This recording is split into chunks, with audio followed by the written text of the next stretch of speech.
It's All-Star Weekend here in Toronto. You were named an All-Star a couple times in your career. What did that honor mean to you, Eddie?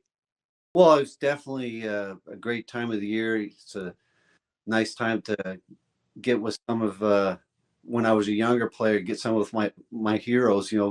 Wayne Gretzky and Lemieux and those guys. And All Star Weekend. It's a great weekend for the fans, and you get to show off your skills and have a lot of fun and out, you know meet a lot of people, and the fans are right into it. And unfortunately, it's for us goalies, we get exposed pretty good sometimes. So.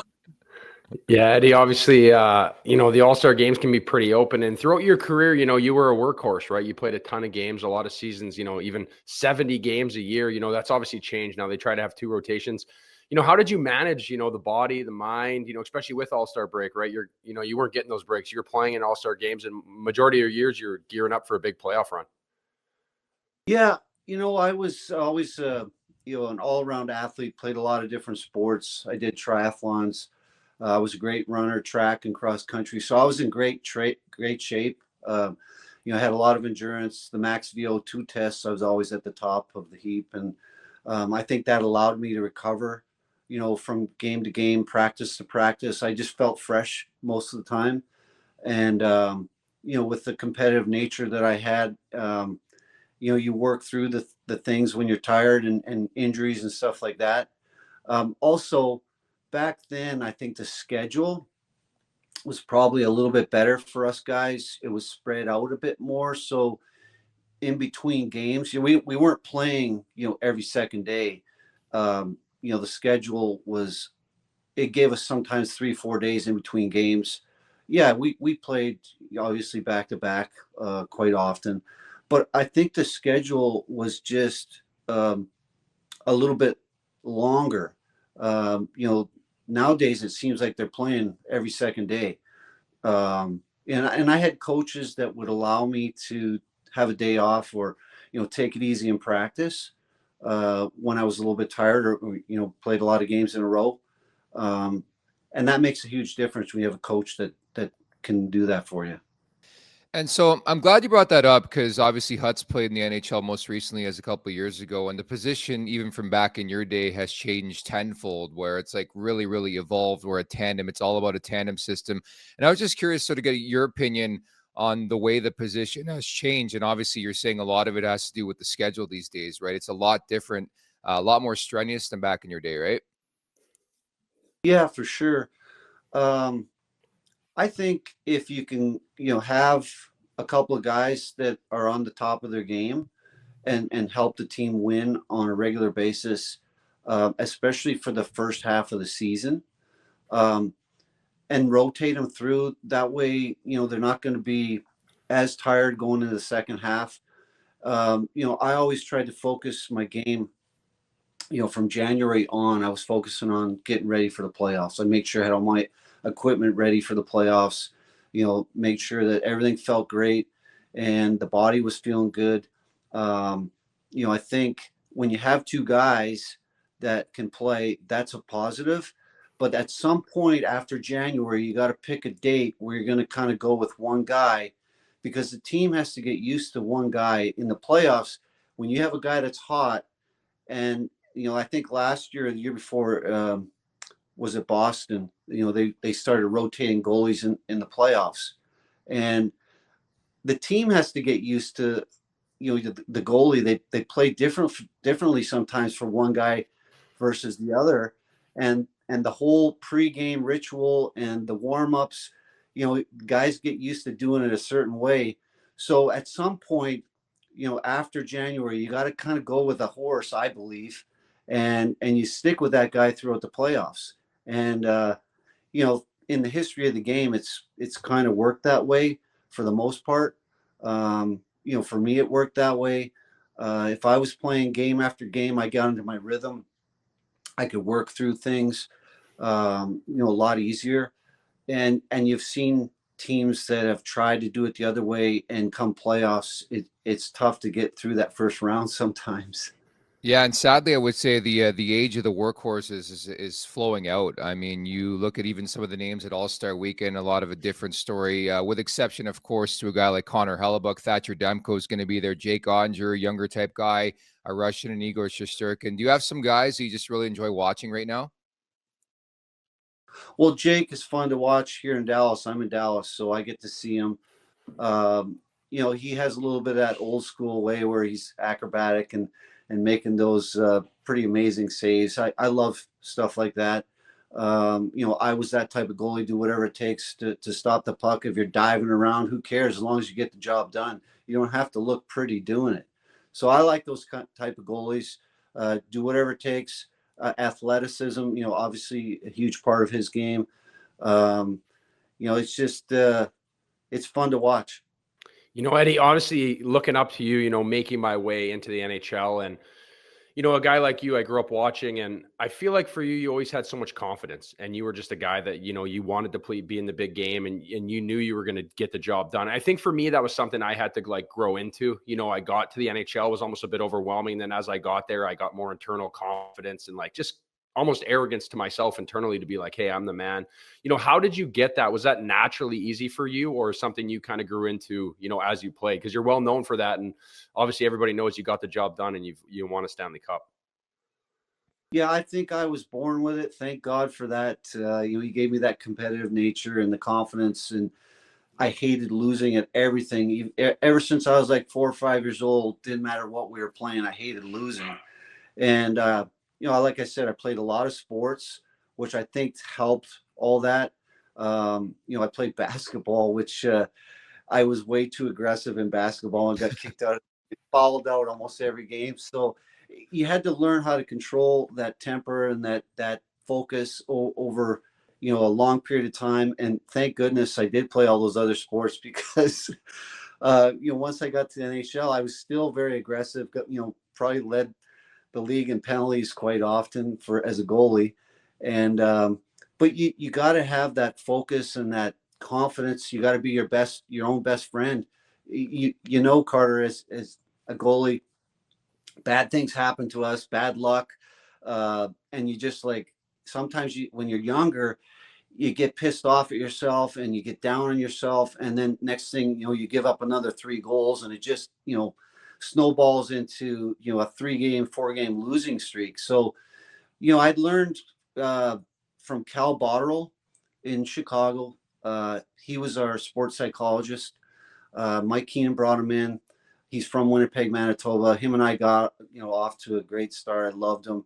I used a lot of his techniques throughout my career, and I think that was a huge help for me. Him and Vladislav Tretiak was my first goalie coach. I had him in Chicago also.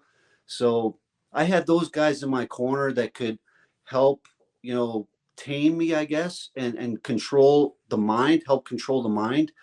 And they taught me how to be my own best friend and to focus on, just being in the moment, save after save. Don't play the scoreboard, just compete and, give 110%, which I always did. All that added up to, a lot of wins and championships. And of course, I was very blessed to have been on so many great teams, and you can't win without being on great teams. That's true. And Eddie, it's interesting you bring that up because here in Toronto, Ilya Samsonov, a Russian netminder, the first half of the season, he couldn't stop a beach ball. They put him on waivers. He went on a bit of a sabbatical. Ever since he's come back, 4 appearances, he's 3-1-0. He's been really, really good. And obviously you guys could speak best to it. I mean, you've played the position. The mental game, I think this day and age specifically is just so strenuous and hard. And you talk about the schedule. I could totally understand why somebody would struggle with that. Like mental health is so big now, and that was plaguing Ilya Samsonov earlier this season. Well, playing in Toronto is not the easiest place to play either. So for the young goalies, I always feel, a little sad for them. And I was lucky. When I came to Toronto, I was a veteran, had won a Stanley Cup, and, I could handle the press much better than when I was a younger player. When I was in Chicago, I didn't handle the press that well. And in Toronto, we had a lot of help there in Toronto too. I had two guys always with me that would look out for me and bring me out with the press and then say, hey, Ed's got to leave. He's got to go do therapy or, be in the gym. And so they gave me like 10 minutes with the press and then they'd take me away. And so it was a tough deal in the beginning when I first got there to get used to it as a veteran.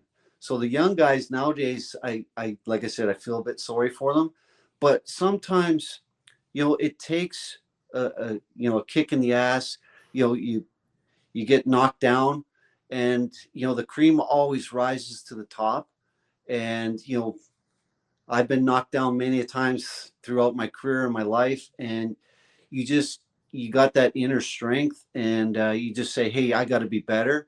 And you find a way. You watch video, you get on the ice with your coach, you work on the things that maybe weren't working for you. You got to change your style a little bit. If I had played the same way throughout my career as when I was a rookie, I probably only lasted maybe 5-6 years. You have to learn to adapt and get better all the time and change your style. And even from year to year, with different guys coming in front of you, defense play a different way. You got to learn how to play with your defense. It takes a little while. So all that adds up. Yeah, Eddie, obviously something I can attest to. I feel like when I came in the league, the way I played, I had to adapt to survive, right? Especially I wasn't a big pick. I was nobody's baby. So I always had to work and find a way to, alter my game to get better. And for me, I look at your career and, you played a lot of games for the Leafs, right? And, you played for a bunch of different organizations. I guess maybe describe what it is like to play for the Leafs, though. And, I know there's the off the rink, the pressure, but like the good side of it, like you're in the mecca of hockey and, you played a lot of good games, playoff games, regular season, just having that fan base comparatively to the other teams you played for.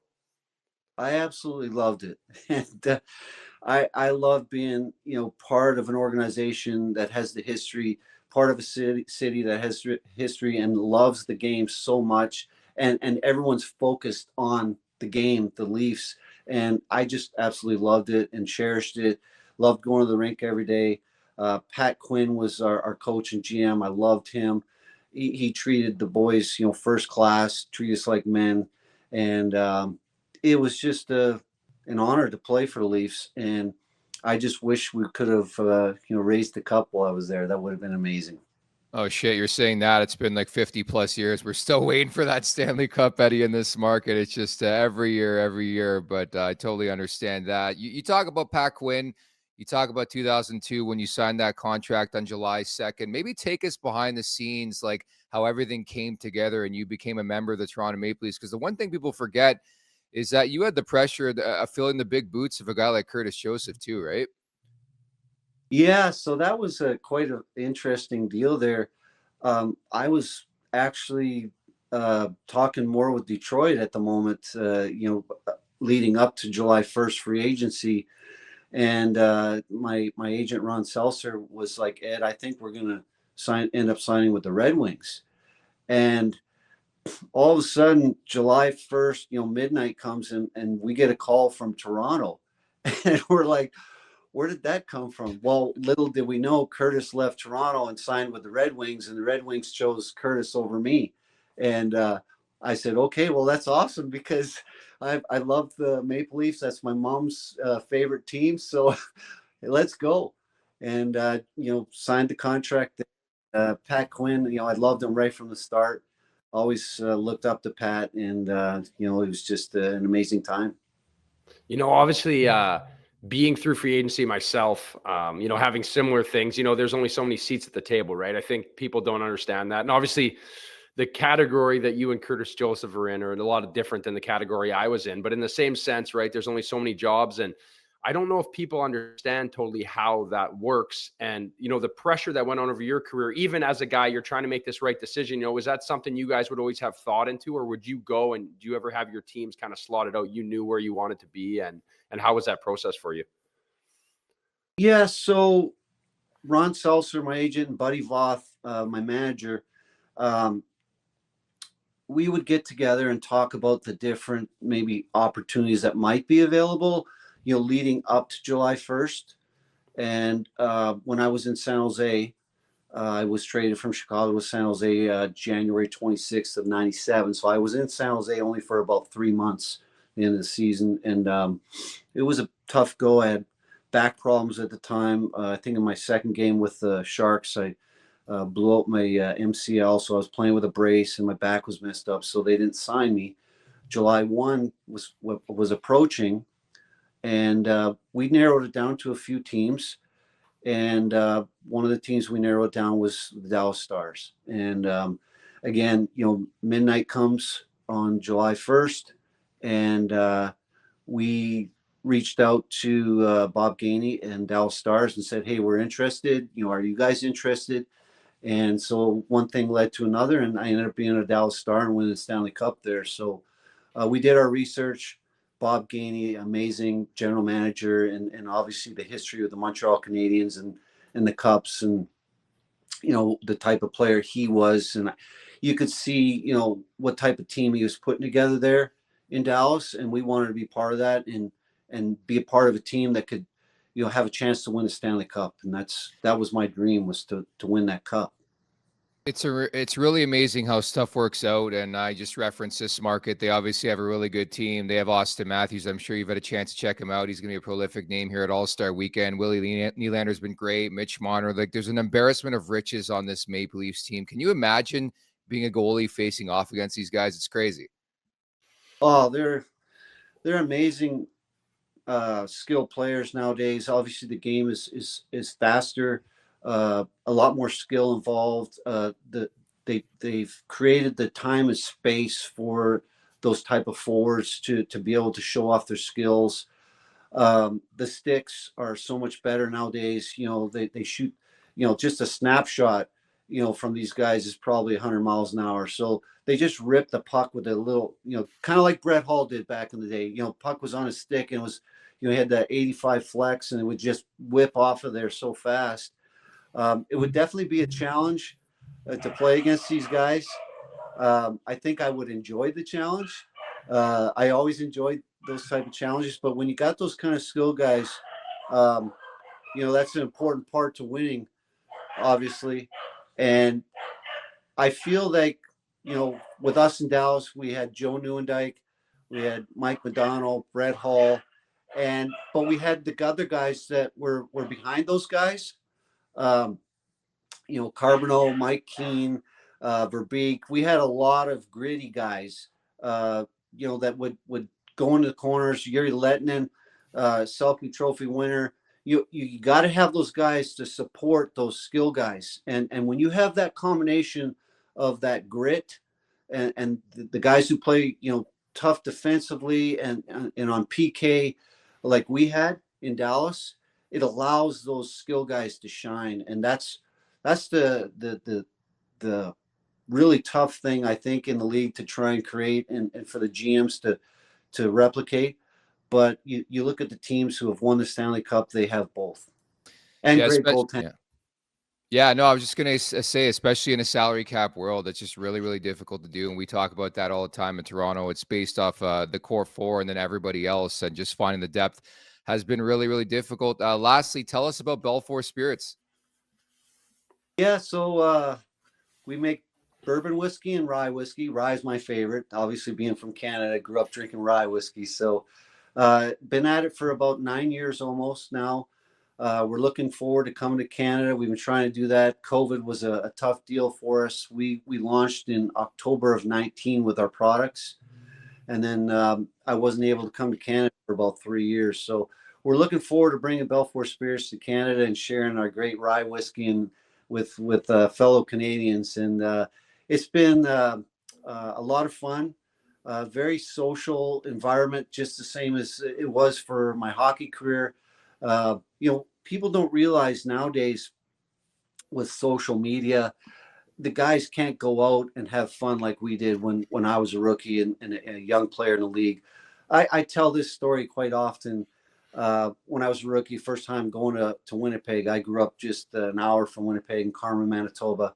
And all my friends and family were there. And, nowadays you have all these recovery drinks and, Powerades and Gatorades and all that kind of stuff. And after the game in Winnipeg, we had Labatt's Blue and Crown Royal on our table for our recovery drinks. So, you could always go out after the game and have some fun, at the local bar, with the fans. The fans loved being part of the team and hanging out with the team. In Chicago, we had Chili's Chili Bar, and the fans were there, and we'd hang out with the fans. You can't do that anymore. Social media, there's always somebody taking a photo of the guys and posting stuff that 9 times out of 10 isn't true. So I feel bad for the guys nowadays. They can't really enjoy that like I did, but I'm thankful for the opportunities and the fun that the game gave me. Belfour Spirits is that now for me. Like I said, hockey's given me all these opportunities. I love sharing our bourbon and our rye whiskey with my fans, and look forward to coming to Canada, like I said. Make sure to check out more of our content right here on the Leafs Nation YouTube page. We got long form interviews, we got clips, we got epic rants by Jay Roseau. We simply have it all. And don't forget, you can find out much more at theleafsnation.com. Thanks so much for watching.